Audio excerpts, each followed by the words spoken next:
Assalamualaikum teman-teman Milanisti semua, ketemu lagi dengan Maestroza Channel.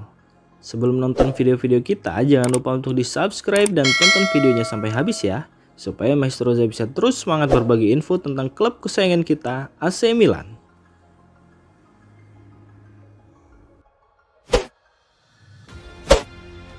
Masa depan Rade Krunic di AC Milan kembali menjadi sorotan seiring spekulasi akan potensi penjualannya pada bursa transfer Januari ini.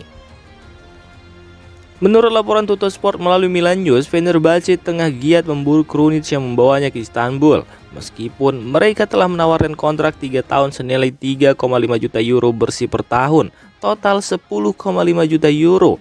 Tantangan terbesar kini adalah mencapai kesepakatan dengan Milan. Namun, Fenerbahce terlihat enggan membayar harga yang diminta oleh Rossoneri. Situasi serupa terjadi pada musim panas ketika kesepakatan hampir terwujud. Namun perbedaan harga menjadi kendala yang tak terpecahkan. Ada risiko yang sama terulang pada jendela transfer ini. Laporan dari Corriere della Sera melalui Milan News juga mengonfirmasi minat Fenerbahce dan tambahan minat dari Lyon. Jika kepergian Krunic terwujud, ini akan meninggalkan celah di lini tengah Milan, terutama dengan absennya Tommaso Pobega dalam beberapa bulan ke depan dan keterlibatan Ismail Bennacer di Piala Afrika bersama Aljazair. Kehilangan Rade Krunic akan menjadi kerugian bagi Milan, mengharuskan mereka mencari tambahan di lini tengah untuk menjaga kedalaman skuad, mengingat peran penting Krunic dalam struktur tim. Jendela transfer Januari bisa menjadi momen krusial bagi AC Milan dalam menjaga keseimbangan dan kekuatan skuad mereka di musim yang sedang berlangsung.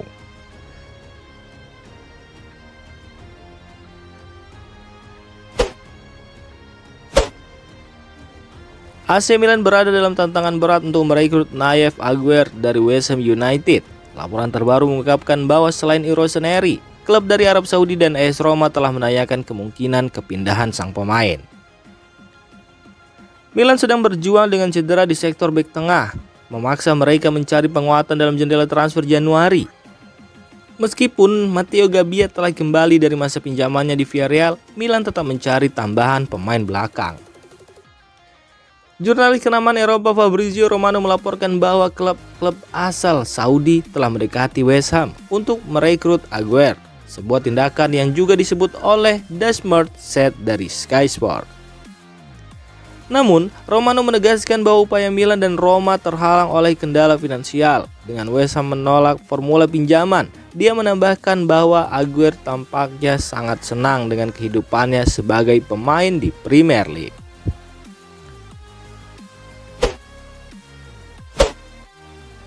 AC Milan memasuki tahap serius dalam perburuan Filippo Terracchiano. Namun, laporan terbaru menunjukkan bahwa Milan tidak sendirian dalam upaya mendatangkan pemain berusia 20 tahun tersebut. Menurut Corriere della Sera melalui Milan News, Rossoneri tertarik pada Terracchiano karena pengalamannya yang solid di Serie A, kemampuannya sebagai bek kiri dan kanan, serta usianya yang masih muda. Namun, Milan harus bersaing dengan klub lain seperti Fiorentina, Juventus, dan Bologna yang juga tertarik pada sang pemain. Upaya mereka untuk mendatangkan perburuan ini terlihat dalam pertemuan positif dengan agennya, Andrea De Amico, yang berlangsung baru-baru ini di Casa Milan. Meskipun pertemuan tersebut dianggap positif, langkah selanjutnya adalah mencapai kesepakatan dengan Verona mengenai biaya transfer. Laporan menyebutkan bahwa kesepakatan ini diperkirakan akan berada di kisaran biaya rendah, sekitar 5 juta euro secara keseluruhan. Sementara itu, kembalinya Matteo Gabbia dari peminjaman Villarreal menandai langkah pertama dalam memperkuat skuad Milan. Gabbia kini tersedia kembali untuk Stefano Pioli. Sebelum pertandingan Coppa Italia melawan Cagliari, Giovanni Moncada dalam perannya sebagai perwakilan Milan menyatakan keinginan klub untuk mendatangkan lebih banyak pemain di lini belakang. Tegaskan, kami membutuhkan pemain bertahan. Kami sedang mengevaluasi semua opsi yang ada. Tegas Giovanni Moncada.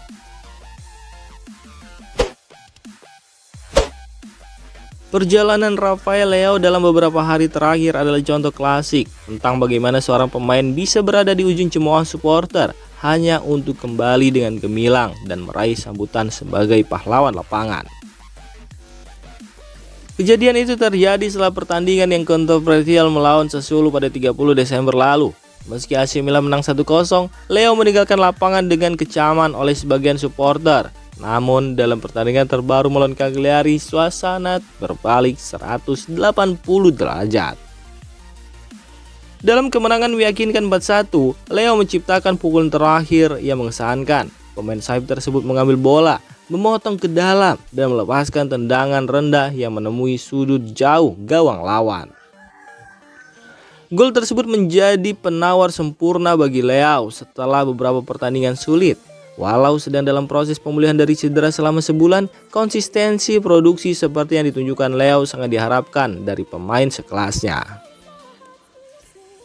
Setelah gol tersebut, Leo memberikan penghormatan kepada pendukung Milan dengan masuk ke kurva sud. Ia menerima dukungan dari supporter dan ketika pertandingan berakhir, ia mengucapkan terima kasih sambil bertepuk tangan kepada para penggemar. Dalam hal ini, kedewasan Rafael Leo patut dipuji. Jika kita berkaca pada ex-kapten AC Milan, Alessio Romagnoli, dia sempat melakukan selebrasi dengan jari telunjuk pada mulutnya yang mengisyaratkan pada penggemar untuk diam. Kala itu, pemain yang kini membela Lazio itu menerima kritikan pedas dari para Milanisti.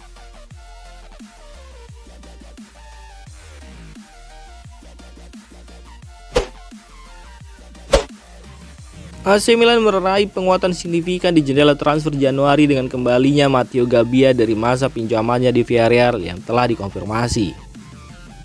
Pada bulan Juli lalu, kepastian kepindahan Gabbia ke Spanyol untuk 1 tahun telah diumumkan. Bek berusia 23 tahun itu bergabung dengan Villarreal dalam status pinjaman kering, yang berarti tanpa opsi atau kewajiban bagi Villarreal untuk membeli, memungkinkan Milan untuk tetap mengontrol masa depannya.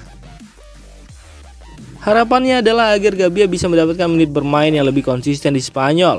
Milan telah menghadapi masalah cedera di lini pertahanan selama beberapa minggu terakhir dengan Fikayo Tomori, Malick Thiaw, dan Pierre Kalulu absen karena mengalami cedera otot yang serius.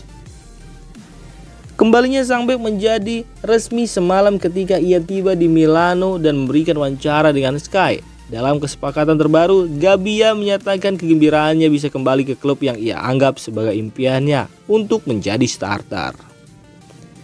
Kini, AC Milan telah mengumumkan melalui situs resmi mereka bahwa kesepakatan telah tercapai untuk mengakhiri masa pinjaman Gabbia ke Villarreal lebih awal. Sebagaimana hasilnya, pemain tersebut akan bergabung kembali dengan tim utama hari ini dan dapat bermain melawan Empoli pada akhir pekan nanti.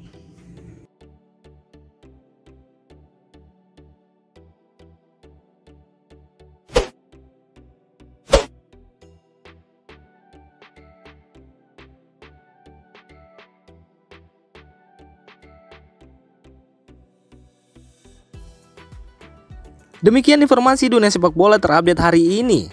Untuk kamu yang gak mau ketinggalan seputar informasi sepak bola Eropa, silahkan like, subscribe, dan share video ini. Terima kasih.